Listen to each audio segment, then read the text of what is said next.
नमस्कार। अथ षष्ठं मण्डलम् एकोनचत्वारिंशत्तमस्य सूक्तस्य भरद्वाजो बृहस्पति ऋषिः इंद्रो देवता।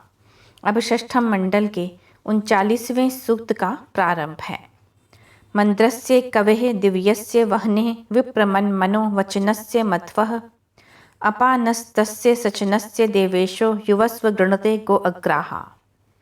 आनंद देने वाले, दिव्य ज्ञान की वृद्धि करने वाले, संपूर्ण विद्याओं को धारण करने वाले, अग्नि के सदृश बुद्धि की वृद्धि करने वाले, प्रशंसनीय उस सेवनीय हमारे मधुर रस का पान करिए। हे दिव्य कांतिवान, स्तुति करने वाले को गौ दुग्ध आदि अन्नों से युक्त करिए। अयम उषानः पर्य अद्रिम उस्त्रा ऋतधीतिभिः ऋतयुग्युजानः रुजत रुग्णं वि वलस्य सानुं पणीन् वचोभिः अभियोधत इंद्रः। यह पर्वत के ऊपर रहने वाले मेघ को घेरने वाले, गौओं की रक्षा करने की इच्छा से, सत्य धारण शक्तियों से युक्त होकर, सरल सत्य से युक्त होकर, बलासुर का नाश करने के लिए अभेद्य पर्वत का भी भेदन करता है।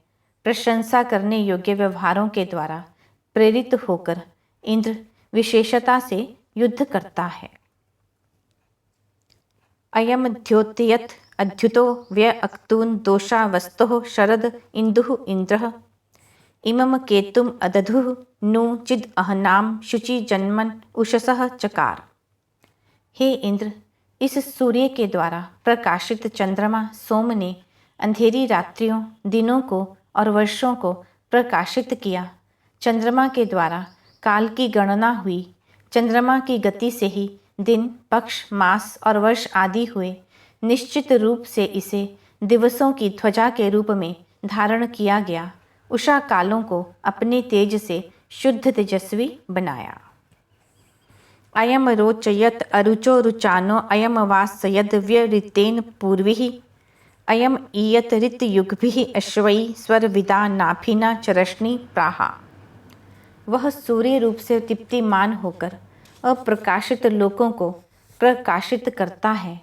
पूर्व काल में हुई बहुत सी उषाओं को अपने तेज से प्रकाशित किया है। सत्य संकेतों के द्वारा नियोजित अश्वों के द्वारा चलाए जाने वाले सुंदर नाभि अथवा धुरी वाले तेजस्वी रथ से प्रजाओं के मनोरथों को पूर्ण करता हुआ वह वीर हमें प्राप्त होता है। नु गृणानो गृणते प्रत्न राजन ईशः पिन्व वसुदेयाय पूर्विः अप ओषधिः अवीशा वनानि गा अर्वतो नृन ऋचसे रीहि। हे तेजस्वी, प्राचीन और दीर्घ आयु युक्त आप स्तुति करते हुए के लिए प्रशंसित होकर, धन द्रव्य दान करने योग्य के लिए पूर्ण सुख वाले, अन्न आदि को, जलों को, औषधि आदि को, जिनमें विष विद्यमान न हो, अर्थात शुद्ध वनों को, गौ आदि तथा अश्व आदि को मनुष्यों के लिए प्रदान करिए। यह षष्ठम मंडल में 39वां सूक्त समाप्त हुआ।